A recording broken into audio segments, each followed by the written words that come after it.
joined by former defensive coordinator Rob Ryan. Thank you for being back with us. Good to be back. I'm going to start with you. Do you agree with Zimmer?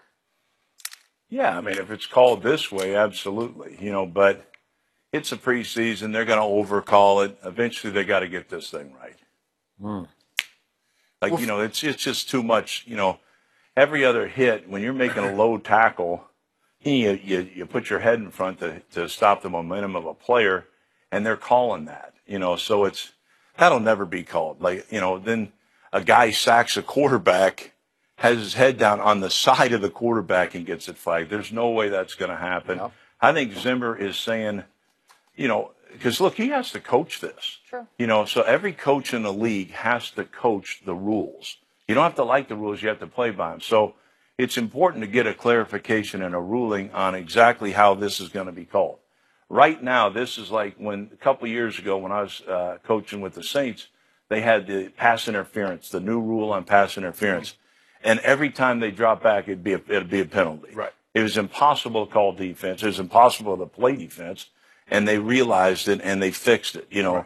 So I think the league, put in a safety rule, because of the concussions and things like that, at the very end without really, researching it. Yeah. So Zimmer's got a point here. And look, if it's going to be called like it is now, you're just ruining the game. It's not mathematically possible to do some of these things. So with your body, but I think the right intentions there. Keep your head up, keep your eyes up. But there's certain instances, where you are going to lower your head to make a play. I think what they want to do is eliminate spearing. Yep. And the second man in that's going to spear. Right. We used to teach hold the guy up and then come in there and bounce right L's off him. That's how everybody taught in the league. Yep. And because you played by the rules and you're allowed to do it. So. You want to send a message to Michael Irvin, hold him up and let everybody try to, just take a shot. So that's eliminated. But I understand what Zimmer's frustration is. And look, he is as hardcore a veteran coach as there is. So of course this is going to annoy him. And look, he knows he's got a really good team. And he doesn't want to. He got a good physical team. He's got a really good physical team, and that's why they drafted that team. Yep. Because physical wins in professional sports, and especially in football. Yep. But if you take, let's not do this to this league. This is a wonderful game, and it's played by the toughest of the tough. Let them prove it. I agree. I agree with Coach Zimmer. Skip, you remember how the what is it called? The Minnesota Miracle happened? Yeah. Because a guy got caught in between of a defensive. Do I hit him and get called, or do I? And he did nothing. He got a touchdown. And you see a guy, and they're talking about, well, we want to hit you with your shoulders. Well, your head is attached to the shoulder. Yeah. And if you lower your head, if you put your shoulder, your head got to come with it, Skip. We seeing guys turning to the side, but the guy that has the ball, Skip, he braces for contact. He turns to the side. Now we hit. Now I get a flag. It's going to be very interesting how we're going to call this, Skip, on 3rd and 4th and 1. Somebody's got to lower their head. Or we're on the goal line. Son, lower your pads. Get that ball in the end zone. What do we do now, Skip? On 3rd and 1 and 4th and 1. Or we're on the goal line. Can't lower my head. I'm waiting to see when they call this on 3rd, 4th and 1 or the goal line on an offensive player. Because supposedly he can't lower his head either. Now what are we going to do, Skip? You can go too far. You have to understand, Skip, they've made the car a lot safer. It's seat belts and everything. But if you go 100 miles an hour, I don't care how safe the car is, bad things are going to happen. I don't care how safe you make the game of football. It's inherently dangerous. Yep. You're asking men 250, 300 pounds to run into each other at 15, 20 miles an hour, at sometimes with a 10-yard head of steam. Bad things are going to happen because the human body, Skip, was not made to run into another human body. It was made to walk upright and just get around day to day, not have 60 collisions every week for 10, 15, 20 years sometimes. So I get NFL what you're trying to do. Skip, that $1.5 billion concussion settlement. Yep. That changed a lot of things. But at some point in time, Skip, you can take the game too far one way that these rules, it's like if in MLB, if they say pitch, you got to pitch underhand. Well, the records are going to be, Skip, now you got quarterback, Skip, you got quarterback that you know they're not really that good, throwing for 4,000, 4,500 yards. but because the game has shifted so much, and that's where we're headed. So, I grew up a college football nut, and then I became an NFL nut. And I started covering the National Football League, Don Shula's Miami Dolphins in 1974 when I got out of Vanderbilt University. And I've known dozens and dozens, probably going into the hundreds of players and ex-players. And all of them would have risked their very life to play pro football. They accepted that it was high risk but very high reward. And they knew they were going to get hurt. It's not a matter of if, it's just when are you going to get hurt and how badly are you going to get hurt. It's just what it is. Through the season, every season, you got hurt. You were in some stage of disrepair all the way through the season.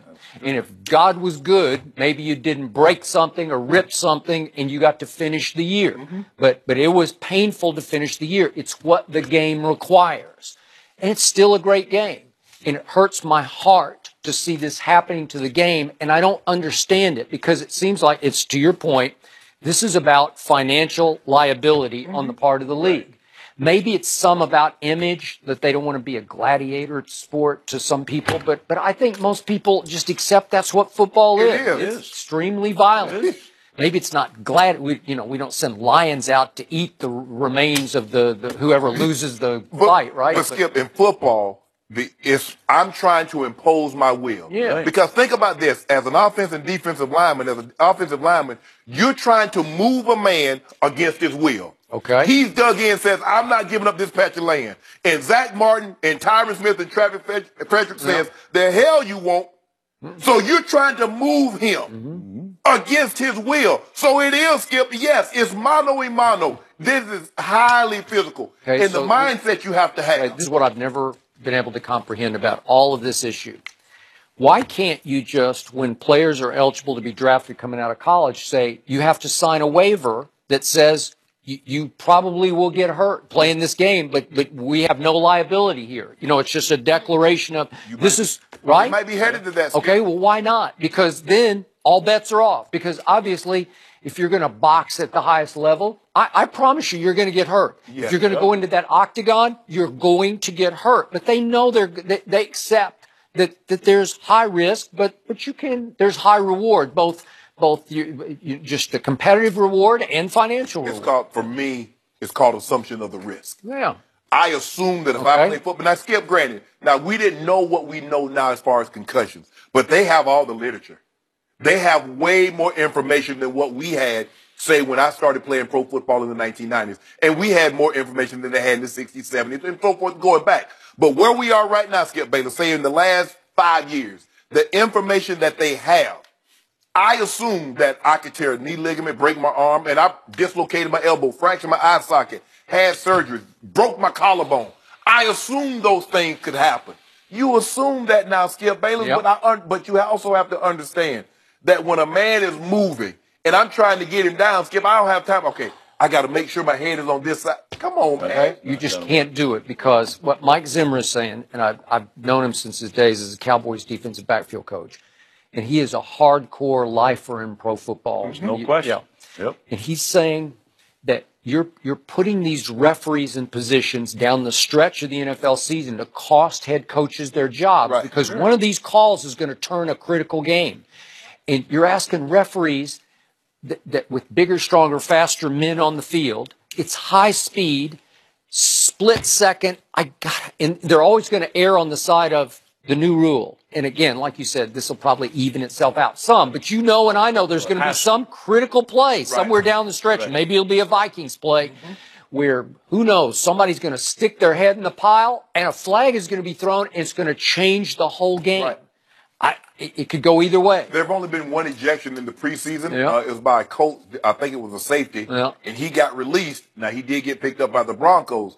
But when you've been taught this way for the long time, Skip, and I get it, you try to take the head out of the game and you wrap you try to put your shoulders on him. but your head's going to come into play. It just How do you is. tackle? Right. No, You going to lead your head I up don't here and know. just bring your shoulders and then reattach it once you Right. get the guy on the ground? And I get you. Spearing needs to be eliminated. Yes, but it's right. this fine line of how do you dude, tackle without using How many some of your... spears do you actually I don't see? know. Not many. I mean, Wilbert Marshall was phenomenal at it. Yeah. He knocked people cold. But Yeah. here's the thing: we went from my first year in New Orleans, we led the league in fewest missed tackles.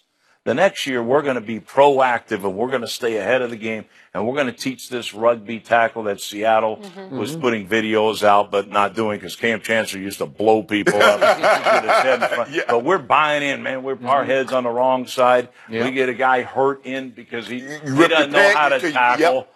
You know, we had guys like that and went to, you know, besides other things, other problems we had, Yeah. you know, we missed the most tackles. So I know this. Look, the NFL is a great game. They're trying to stay active with this. This rule is not going to go away. They just don't need to call it.